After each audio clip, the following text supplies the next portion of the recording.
Fala galera do médio, beleza? Vamos lá, ano da mordomia, né?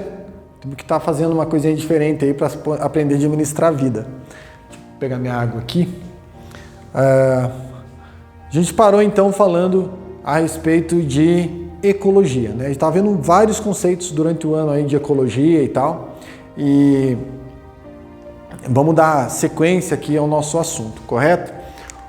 Vamos falar hoje, capítulo 5, se não me engano, do teu livro, página 156, está aí no slide, matéria e energia. Para mim é um assunto muito próximo do que é revelar a Deus. Por quê? Porque você consegue enxergar equilíbrio em tudo que acontece aqui. Aqui, se a gente mexer em um mínimo dessa ordem aqui, a gente já começa a avacalhar todo o processo, né? Então vamos passar esse tempo aqui falando um pouquinho a respeito de matéria e energia. Essa matéria você já teve no ano passado, né? Você vai lembrar que eu vou falar de algumas situações que você já teve, mas é esse mesmo o papel do ensino médio, né? É poder aprofundar algumas situações, você poder acompanhar com um novo olhar, né? Aquilo que você já sabe na real. Então vamos fazendo aqui. Qual é o princípio mais claro dessa disciplina aqui? O princípio mais evidente, você vai encontrar muitos deles na medida que a gente for falando aqui, mas o mais evidente deles você vai encontrar o princípio de soberania. Por quê?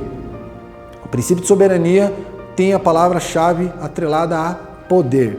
Eu não consigo mensurar um universo tão ordenado e tão orquestrado se não tiver um antevidente, ou seja, alguém que anteviu que aquilo ia acontecer e já preparou o caminho para que aquilo fosse dar certo, né? Atribuir ao caos, ao aleatório ou a esses fenômenos que têm acontecido, que a ciência tenta divulgar como sendo científicos, né? Toda a questão da evolução e tal, não é nenhuma loucura eu também pensar que esses processos todos eles eram pré-existentes, foram criados já antes de ter alguma situação aí envolvendo essa ordem caótica, né, que a gente tem aí, ok? Vamos pegar aqui então a definição de matéria. Matéria, constituição de matéria não espiritual, como substância material, corpos materiais. Eu peguei isso aqui do dicionário Webster de 1828. Qual que é a diferença? O Webster hoje é um dos dicionários mais bem conceituados do mundo. Porém, o 1828 é o que traduz um pouquinho mais próximo do original algumas palavras. A gente foi contextualizando algumas palavras e esse trazer do original, qual a vantagem? A vantagem é que consegue fazer um relacionar um pouquinho mais próximo com a própria palavra. E o Webster, ele tinha um viés cristão. Então, se você digitar lá o Webster 1828, você vai encontrar um dicionário em inglês que, além de dar uma definição bíblica, além de dar uma definição da palavra, ele traz um relacionar bíblico sobre aquele assunto. Então, para você que vai fazer ainda alguns trabalhos com a gente envolvendo a pesquisa, né, os 4 passos lá, pesquisar, raciocinar, relacionar e registrar, você vai te ajudar bastante se você usar esse dicionário, tá? Então, fica a dica aí. Energia, poder interno ou inerente, né? Aquele que possui. O poder de operar, exercido ou não, como os homens que possuem energias às vezes deixam inativos. O perigo despertará as energias adormecidas da nossa natureza em ação. Segunda definição, poder exercido, operação vigorosa, força, vigor e tal. Aí ele continua já aqui, ó. Deus, por sua energia toda poderosa, chamou à existência o universo. A administração das leis requer energia no magistrado. Aí, essa aqui é uma definição já bem próxima dessa condição que eu comentei. O que é a energia de um modo geral? Vamos partir aqui. O nosso tema é matéria e energia. Mas pressupõe que para existir matéria eu tenho que ter energia antes. Tanto é que a ciência mesmo, ela tenta identificar o início da matéria viva, ou então o início da matéria de um modo geral.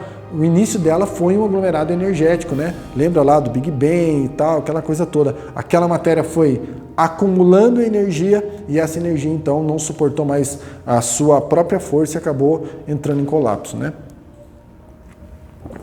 Aí, obviamente, aquela explosão fez com que o universo, um planeta dentre bilhões existentes aí na nossa no nosso universo, ele parasse muito próximo de uma estrela. Que estrela é essa? Né? Não preciso nem falar para você. O Sol, então, é a nossa maior fonte energética. Essa explosão, ela fez com que nós parássemos num local do universo onde justamente é o único local que era possível exercer vida. Se a Terra ficasse um pouquinho mais afastada do Sol, a gente morreria de frio. Se a Terra fosse um pouquinho mais próxima, não era possível vida, porque nós seríamos quentes demais. Além de tudo, a Terra ainda possui a atmosfera, que além de ajudar a manter o oxigênio preso, ela também faz com que a emissão dos raios seja absorvida aqui. Nós temos um ar-condicionado funcionando na nossa atmosfera que permite a vida aqui dentro. Além de tudo isso, você ainda tem o espectro magnético da Terra, não é bem espectro a palavra, mas você tem o campo magnético da Terra que faz o quê? Essa estrelinha aqui, que é alguns milhões de vezes maior que a Terra, ela emite. Existem explosões nucleares acontecendo todo santo dia lá. Essa animação aqui, ela mostra um pouquinho, né? Isso aqui é a animação de uma foto real do Sol. Inclusive dá para você ver, se não me engano, Mercúrio passando aqui na frente. Ó. Eu sei que é um planeta agora, acredito que seja Mercúrio, mas pode ser Vênus também. Mas ele está passando aqui, ó. E na tua casa, se você não consegue ver aqui, a hora que eu te mandar o slide lá, dá uma visualizada ali, você vai conseguir enxergar. Mas a ideia é que essa estrela, existem várias explosões nucleares acontecendo lá. Essa explosão é que faz emanar a radiação, né, que chega até a Terra. Então nós temos aqui 3 tipos de radiação que chegam até a Terra, né? E dessa radiação, uma delas é fundamental. Uma delas é fundamental para que a gente tenha vida no nosso planeta. As outras, na grande maioria das vezes, são nocivas. Então, esse campo magnético da Terra, ele ajuda, vamos supor que isso aqui fosse a Terra, essa energia ela é desviada no próprio universo, no próprio cosmos ali ainda, né, digamos assim. Antes de entrar na atmosfera terrestre, ela é desviada pelo campo magnético. Isso faz com que a gente também tenha um cuidadinho a mais. Então, é muito ajuste para a gente dizer que essa estrela, né, ela parou no espaço e nós paramos exatamente num ponto onde a gente ficou preso ao redor dela, né, orbitando em torno dela, justamente num local específico para que pudesse ter tudo aí que a gente está falando. Eu estou falando isso aqui só a respeito do Sol. Ainda não falei da quantidade de oxigênio, não falei dos processos que estão provenientes a respeito de toda a vida na Terra. Então, existe uma ordem específica e clara por trás de toda a criação. E essa criação, ela está escancaradamente jogando na nossa cara que isso aqui só poderia ter surgido por meio da mente de alguém. O próprio Isaac Newton falou isso, né? Quanto mais eu olho para a criação, eu chego à conclusão de que isso só poderia ter sido formado na mente de um ser que tudo sabe e tudo pode. Então, eu não estou me colocando sozinho aqui para falar com você, né? Tem alguns cientistas muito bons aí que já trilharam esses caminhos. Vamos lá. Ó. O Sol está a 150 milhões de quilômetros de distância da Terra. Ainda assim, ele é uma estrela a estrela mais próxima que nós temos de nós. Tá? Então, estrela é aquele ser celestial, né, que ele consegue emitir luz própria, né, e ele também condiz com a própria matriz energética dele, né, ele se sustenta lá, por assim dizer. Então, essa estrela, a estrela mais próxima de nós é o Sol, e ela está fazendo a manutenção da vida na Terra. Aqui você tem alguns exemplos, né, isso está no teu livro lá, né, algumas radiações. Então, reflexão, parte dessa radiação solar, ela é refletida novamente para o espaço. Outra, ela é difundida pelas nuvens, pela quantidade de gases, por onde passa na nossa atmosfera, ela é difundida e diluída, né? Então, a gente não vai receber ela diretamente. E nós temos, então, radiação direta, que também chega direto até a Terra, e uma parte dessa radiação chamada de radiação refletida, ok? Então nós temos aqui uma gama de radiação que chega até a Terra e que faz um ajuste equilibrando todo o sistema, né? A própria Bíblia, ela nos favorece o seguinte, ela diz que enquanto tiver terra, não vai nos faltar sol e chuva, não vai nos faltar dia e noite, né? Não vai nos faltar semente e cega. Então o que Deus estava garantindo ali? Essa manutenção vai acontecer enquanto ele não voltar. Se a gente voltar, talvez depois a gente não precise de toda essa parafernália aí, mas a gente está falando aqui por enquanto só da nossa relação com o Sol, ok?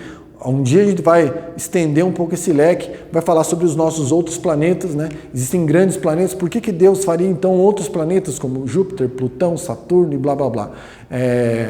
Professor, mas Plutão não é mais planeta, tá? Tudo bem, vamos. Isso daí também é uma outra discussão. Mas por que Deus faria, né? Os grandes planetas, para você ter uma ideia, eles funcionam como um escudo protetor da Terra com relação a asteroides que podem vir a colidir com a Terra. Então, como nas leis da física a gente já descobriu que massa atrai massa, quanto maior a massa de um corpo, maior a atração de um corpo por ele. Então, logo, hoje nós estamos presos à órbita do Sol, porque ele tem muita massa, né, e a gente está próxima, ele está atraindo o planeta Terra para cá, enquanto nós estamos tentando fugir pela tangente. Isso faz com que a gente orbite em torno do Sol. Porém, alguns desses grandes planetas, eles atraem alguns meteoros e meteoritos que poderiam causar um impacto e um estrago um pouquinho maior aqui na Terra. Então eles são desviados para lá, ou não tem a rota, né, de trajetória da Terra.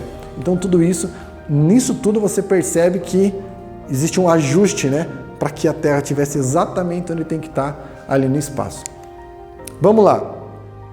Energia primária, quem absorve essa energia primária, óbvio, né, você sabe disso, são as plantas.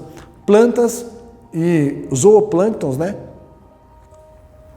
de um modo geral, são os nossos grandes promotores de vida. São eles que absorvem a energia dessa radiação solar e que promovem a distribuição ao longo da cadeia trófica, né, a cadeia alimentar, essa energia mesmo, né, de modo geral.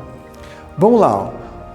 Como fazem isso? Recapitulando lá o esquema de fotossíntese. Olha aqui, gente, por isso que eu falo que esse equilíbrio é muito fino, ele acontece o tempo todo. Todos os processos que você estuda em ciências, eles são extremamente bem finos e ajustados. Se a gente mexer em qualquer coisa disso aqui, gera um equilíbrio no sistema inteiro, né? Até agora nós estávamos falando do que estava fora do Sol. Agora falando aqui, energia solar chega até a Terra. As folhas que já tinham recebido água e sais minerais pela raiz, sobe pela seiva bruta. Essa seiva bruta, ela é levada por vasos capilares até as folhas. Nas folhas, ela vai receber a radiação. Nas folhas, eu tenho cloroplastos, que são células especializadas que vão transformar aquele nutriente e a energia, ela vai conseguir armazenar a energia numa molécula conhecida como carboidrato. Ele vai produzir carboidrato. O que ele faz com esse carboidrato? Ele pega então o CO2 que estava na atmosfera, estava aqui, né? Pega o CO2 que estava na atmosfera, absorve nessa molécula, retém a energia solar dentro dessa molécula e é a partir dela que eu e você a gente consegue se alimentar. Ou ao longo da cadeia trófica os animais conseguem se alimentar, todos os seres vivos. Libera ainda para mim e você. Além de ela fornecer energia, ela ainda fornece oxigênio. Esse oxigênio, aqui por sua vez, é matriz também biológica para eu e você conseguir manter a vida, né? Em contrapartida, nós liberamos na nossa respiração o CO2, que é matriz energética para esta árvore, né? Então, esse ciclo está acontecendo e sendo reciclado desde que Deus criou o Jardim do Éden. Desde que aquelas árvores estavam lá, todas as árvores, inclusive a árvore do bem e do mal, todas essas árvores estavam no jardim, Deus já tinha orquestrado esse equilíbrio. A gente foi e acabou com tudo, né? Mas, de um modo geral, essa planta absorve o nutriente, recebe aqui o tal do xilema, transforma em floema, que é a seiva elaborada, e vai usufruir também dessa matriz energética que ela mesma está criando. Nós acabamos usufruindo dela também. Então, tanto a grama que você está vendo aqui no pasto, quanto essa árvore, quanto os zooplânctons são os nossos produtores de oxigênio, que fazem parte dos nossos ciclos aí biogeoquímicos, ok?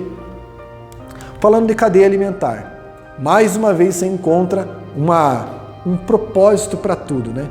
Ninguém aqui está à toa, tá?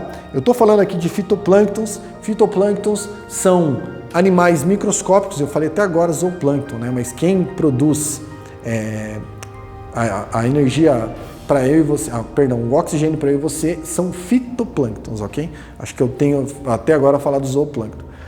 Os fitoplânctons, eles fito vem da palavra, do estudo de plantas mesmo, tá? Então tudo que é fitologia e tal tem a ver com essa parte aqui. Fitoplânctons são algas microscópicas, plantas microscópicas que servem de alimento para outro tipo de zooplânctons, tá? Esse plâncton aqui, ele tem um micronicho entre eles. Então ele acaba jogando oxigênio para o ambiente, né? Boa parte do nosso planeta Terra, a superfície da Terra, ela é coberta por oceanos. E nesse oceano eu tenho muito fitoplâncton que está produzindo então oxigênio. Esse oxigênio está sendo liberado para a Terra. Esse fitoplâncton é alimento de krill. Krill é um crustáceo, né, microscópico, muito pequeno, que está em grande quantidade, tá? Esses zooplâncton geralmente são animais que não têm uma estrutura locomotora muito eficaz, então eles ficam vagando pelas correntes.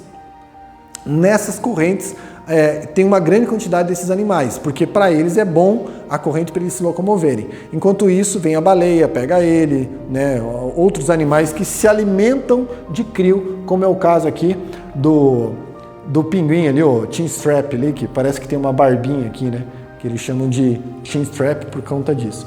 Mas esse camarada se alimenta da primeira matriz energética. Essa matriz energética agora passa a ser originada neste krill. O krill, ele vai utilizar uma parte dessa energia para ele e outra parte fica armazenada no corpo. Quem é que absorve?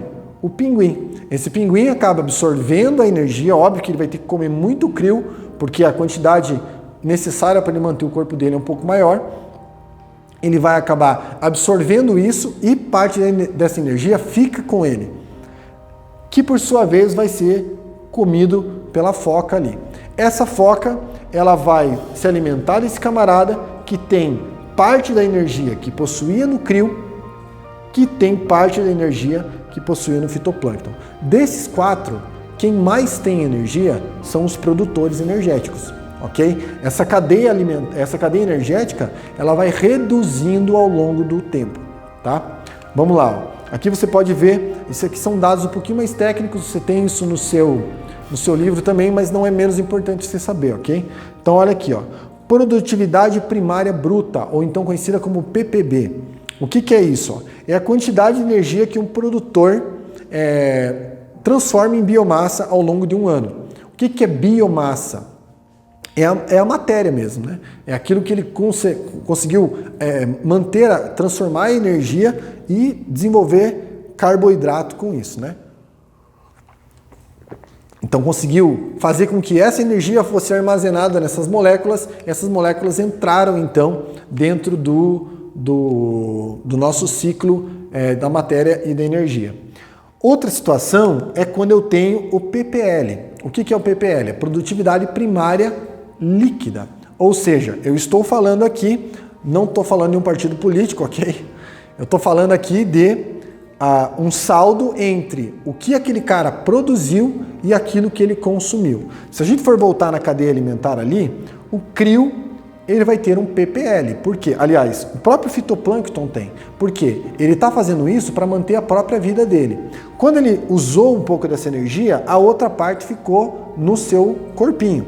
Então o krill foi e acabou comendo, né, o fitoplâncton, absorvendo essa energia, daí o pinguim se alimentou dele, a foca se alimentou do pinguim e assim segue a cadeia alimentar. Ok? Então eu tenho um saldo entre aquilo que eu produzi e aquilo que eu consumi. Graças a Deus sempre é um superávit aqui, né? Então eu sempre tenho mais produção do que consumo. Logo, eu tenho mais energia para ser dissipada ao longo de uma cadeia. Aqui você pode ver, ó, Então, o sol alimenta a planta, né? Tanto as gramíneas aqui quanto essas árvores. Ela vai liberar a parte da energia e vai transmitir outra parte dela para aquele consumidor primário, que é quem se alimenta de produtores. Depois, o consumidor primário sofre a ação de um consumidor secundário, lembra? E assim por diante. Quem se alimenta de secundário vira terciário e blá blá blá. Mas aqui a ênfase está na cadeia energética. Você percebe, ó, que a grande quantidade de energia está saindo daqui e ela vai diminuindo ao longo da cadeia, e esses animais, seja eles os consumidores aqui primários, os produtores também vão liberar essa energia, né? As plantas e tal, vão liberar parte dessa energia, e esse ciclo energético fica se equilibrando no nosso sistema. Você vai perceber, por exemplo, quando você vai fazer educação física, você sai correndo lá, pode estar o maior frio, vocês voltam tudo com as blusas, né? Amarrada na cintura, jogada por aí, esquece lá na quadra e tal. Por que você esquenta? Né? Você se alimentou, você usou alimentos energéticos, que são carboidratos, lipídios e outras coisas mais. Né, as gorduras de modo geral, castanhas também e tal. E eu pego essa energia, que ela está armazenada em mim, e quando eu estou consumindo ela, ela é liberada. Na medida que ela é liberada, você aquece. Então é por isso que nós temos um aumento de temperatura quando a gente faz atividade física, ok? Por isso da transpiração, aquela coisa toda. Todos eles sofrem com a ação dos decompositores, que são os últimos que vão devolver o resto da matéria para o ambiente, ok? Aqui eu tenho um pouquinho, talvez você não tenha a melhor visualização aí pelo vídeo desse slide, mas depois você dá uma olhadinha lá. Aqui então tem a quantidade de calorias, né? Ó. Então energia armazenada como biomassa. Então quem vai armazenar a maior quantidade de energia? Sempre os produtores. E essa energia vai diminuindo ao longo do tempo, né? Então aqui eu tenho 20 mil quilocalorias por metro quadrado por ano, depois reduz para 2.220 até 2, quando eu estou falando lá do consumidor de quarta ordem, né? Primário, secundário, terciário e quaternário, ok? Todos eles, mais uma vez, aqui ó, liberam calor para o ambiente e sofrem a ação dos decompositores, que vão liberar o resto do calor, ok? Fluxo da matéria, né? A matéria se constrói e se deteriora ao longo dos ciclos de vida biológicos, ou seja, eu tenho aqui sempre a produção de matéria, essa matéria vai ser incorporada na forma desses animais aqui, no corpinho deles. Quando eles morrem, todos sofrem ação de fungos e bactérias, que são os nossos decompositores. Então eles voltam para o ambiente quando tem a ação desses camaradas aqui, beleza? Esse aqui é um pouco mais batido também. Mais uma questão aqui de fluxo da matéria, eu estou falando aqui de uma cadeia alimentar, correto? Eu tenho bem claro aqui, ó, quem se alimenta de quem e tal. Mas quando tudo isso vira uma bagunça, aquele também come pássaro, come aquele, come peixe e tal. Então quando começa a cruzar isso, quando eu tenho interação entre mais de uma cadeia alimentar, então eu tenho uma teia alimentar.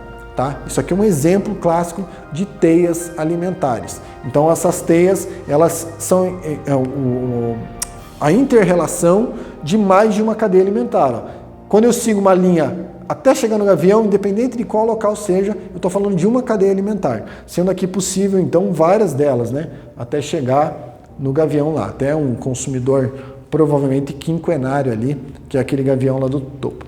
Ok? E para encerrar aí a parte do assunto de hoje, nós vamos falar sobre pirâmides ecológicas. Isso aqui, gente, nada mais é do que uma ferramenta a mais que o ser humano está descobrindo para desenvolver isso, né? Como que eu faço para essa natureza, para entender melhor a criação de Deus, mas muito mais do que isso, para eu poder mensurar que tipo de impacto nós estamos criando quando a gente tem uma ação ou uma intervenção, né, na natureza. Eu quero construir uma estrada aqui, qual que é o impacto que vai gerar? Né? Então eu preciso ter claro primeiro, antes, como funciona aquele bioma, aquela biota, né? E aí você tem as pirâmides aqui. As pirâmides, então, ó, vamos supor aqui, ó, eu tenho o produtor, né, em grande quantidade, ó, aqui eu estou falando da pirâmide ecológica em termos de produtores, consumidores e não dos decompositores, tá? Por que eu estou falando isso? Ó? Porque eu preciso de uma quantidade grande aqui, no caso de produtores, ou de capim, uma grande quantidade para alimentar gafanhotos, que vão alimentar os sapos, que vão alimentar serpentes, ok? Então, o consumidor terciário, nesse caso, é a serpente. Consumidor secundário, o sapo. Consumidor primário, o gafanhoto. E os produtores ali seriam o capim. Eu estou falando só de exatamente aquela pirâmide clássica que você já viu. Mas eu estou falando aqui em gramas por metro quadrado, que eu estou falando da quantidade de biomassa necessária para cada um deles, ok? Aqui ó, eu tenho um exemplo de pirâmide invertida, que isso pode acontecer também, tá? Como assim? Eu tenho uma árvore com uma quantidade absurda de insetos que está nessa árvore, com uma quantidade ainda mais absurda de parasitas que consomem os insetos que estão nessa árvore. Então, nesse caso, eu tenho a quantidade em número desses camaradinhos aqui, ela é maior, tá? Eu não estou falando nesse caso de pirâmide de biomassa, né? E sim do contrário ali. Então, ó, pirâmide de parasitas ou predadores, essa é um dos exemplos que você tem, inclusive, no seu livro lá. E aí sim, eu tenho aqui a pirâmide de biomassa, onde, para alimentar herbívoros, eu preciso de uma quantidade absurda de produtores, tá? Ou seja, 470 gramas por metro quadrado de produtores para alimentar 0,6 gramas de herbívoros. E, por sua vez, 0,1 gramas de carnívoros, isso aqui por metro quadrado, né? É só uma relação, só para você ter uma relação.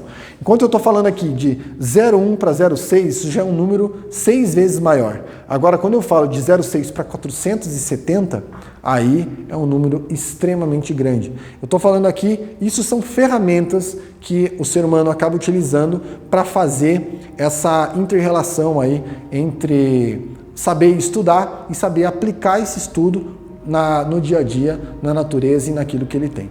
Ok?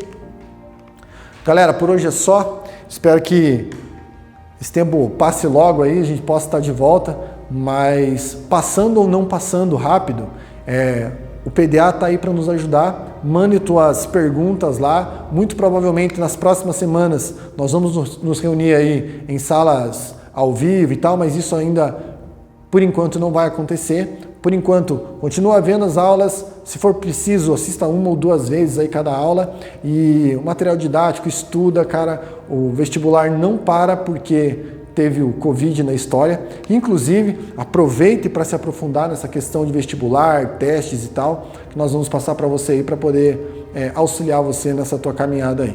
O vestibular está aí, não pense que passa devagar, né? E comece a se preparar desde já, porque não dá para respirar. Beleza? Galera, Deus abençoe. Qualquer coisa, manda um PDA lá. Beleza? É nóis.